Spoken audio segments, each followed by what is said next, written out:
السلام علیکم ورحمۃ اللہ وبرکاتہ۔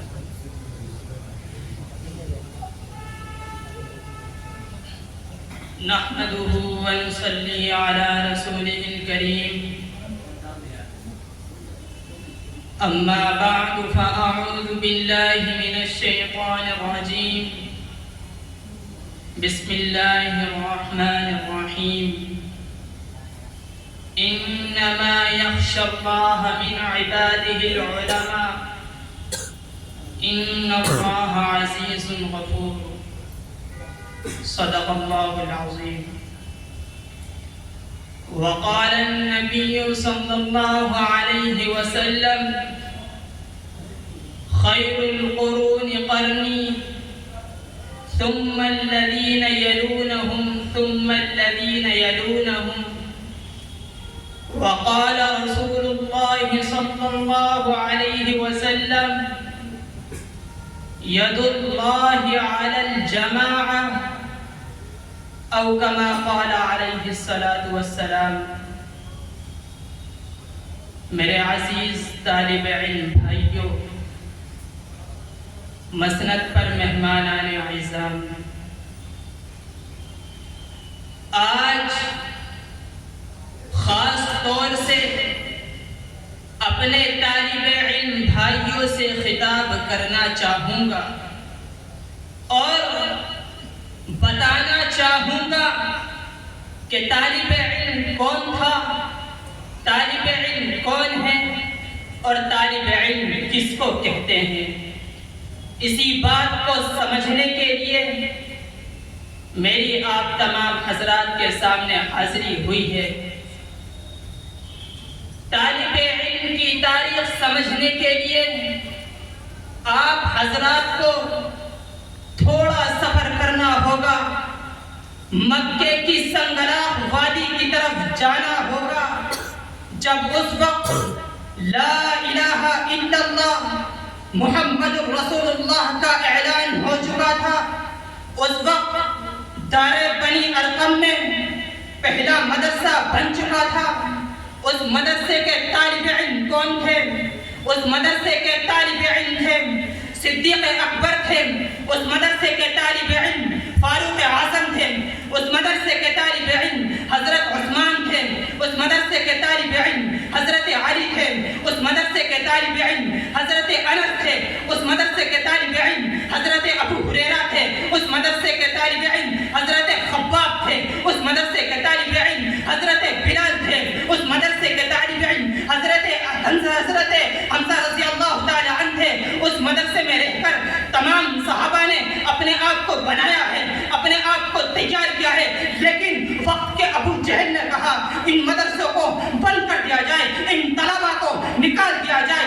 ابو جہل نے کہا لا تسمعوا لهذا القرآن والغوا فيه لعلكم تغلبون، مدرسہ کرو تم غالب آ جاؤ گے، قرآن نہ پڑھو نہ پڑھنے دو، قرآن نہ سنو نہ سننے دو، لعلكم تفلحون، تاکہ تم کامیاب ہو جاؤ۔ اور طالب علم یاد کرو، تو اس زمانے میں طالب علم تھا، تجھے نبی نے سبق پڑھایا تھا، تو اس زمانے میں طالب علم ہے، تجھے تیرے استاذ نے سبق پڑھایا ہے، تو اس زمانے میں طالب علم تھا، لیکن تو جہاد سے غافل نہیں ہوا تھا، تو اس زمانے میں طالب علم تھا، مگر تو مخلوق خدا سے غافل نہیں ہوا تھا، تو اس زمانے میں طالب علم تھا، تو خدا کے نافرمانوں سے غافل نہیں ہوا تھا۔ اور طالب علم یاد کر، تو نے ہی بدر لڑا تھا، تو نے ہی احد لڑا تھا، تو نے ہی خندق کھودی تھی، خندق کھودنے میں تو نے نبی کے پیٹ پر پتھر باندھا تھا، روم و فارس کو فتح کا اعلان سن رہا تھا۔ اور طالب علم یاد کر، تیری غیرت کا یہ نشان تھا کہ تو عمرہ کرنے جا رہا تھا، راستے میں ایک طالب علم گم ہو گیا، ایک مسلمان گم ہو گیا، گم ہونے کی خبر میرے آقا تک پہنچی۔ میرے آقا نے یاد کر وہ مدرسہ کہاں قائم کیا تھا، ایک درخت تھا، اس درخت کو محفوظ کر دیا گیا ہے۔ اور طالب علم یاد کر، تیری غیرت کا یہ نشان تھا، میرے آقا نے اس مدرسے کو محفوظ کیا ہے، لیکن تو نے نبی کے ہاتھ پر بیعت کی تھی، تو نے موت پر بیعت کی تھی۔ جب تو نے موت پر بیعت کی تھی تو مکہ لرز رہا تھا اور آسمان سے صدائیں آ رہی تھی، انا فتحنا لک فتحا مبینا، فتح آج زمین پر اتر چکا۔ طالب علم بھائیوں، اٹھاؤ اپنا ذہن اور دوڑاؤ. تمہارا مدرسہ مکے سے چلا تھا، مدینے پہنچا، مدینے والوں نے انگلیاں اٹھائیں، لیکن تیرا مدرسہ وہاں سے اٹھ کر بدر پہنچا، بدر سے ایک درخت کے نیچے منتقل ہوا، اس درخت کو محفوظ کر لیا گیا ہے. وہاں سے ہوتے ہوئے دوبارہ مکہ پہنچا، ہر گھر میں مدرسہ کھل گیا.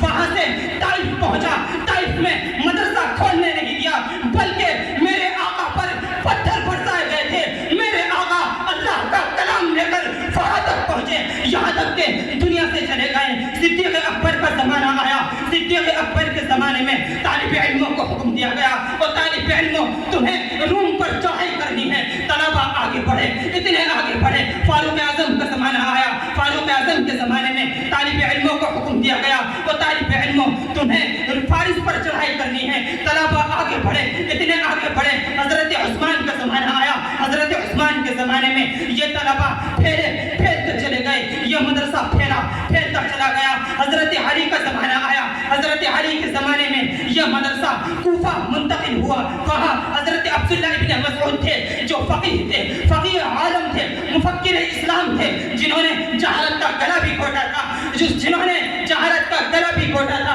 اللہ کروڑوں رحمت نازل فرما کوفہ کی سرزمین پر. اس سرزمین سے اٹھنے والے امام ابو حنیفہ ہیں. طالب علم امام ابو حنیفہ آئے ہیں، سبق لے کر آئے ہیں. امام ابو حنیفہ کے سبق میں قرآن بھی ہے، حدیث بھی ہے، جہاد بھی ہے، فقہ بھی ہے، جہاد بھی ہے، قتال بھی ہے. طالب علم یاد کر امام ابو حنیفہ کے شاگرد عبداللہ ابن مبارک ہے. عبداللہ ابن مبارک 1 سال حج کرتے ہیں، 1 سال جہاد کرتے ہیں. اور طالب علم تیرا استاد عبداللہ ابن مبارک ہے، تیرا امام ابو حنیفہ ہے. امام ابو حنیفہ کے 2 شاگرد ہیں، امام محمد موجود ہیں، امام ابو یوسف ہے.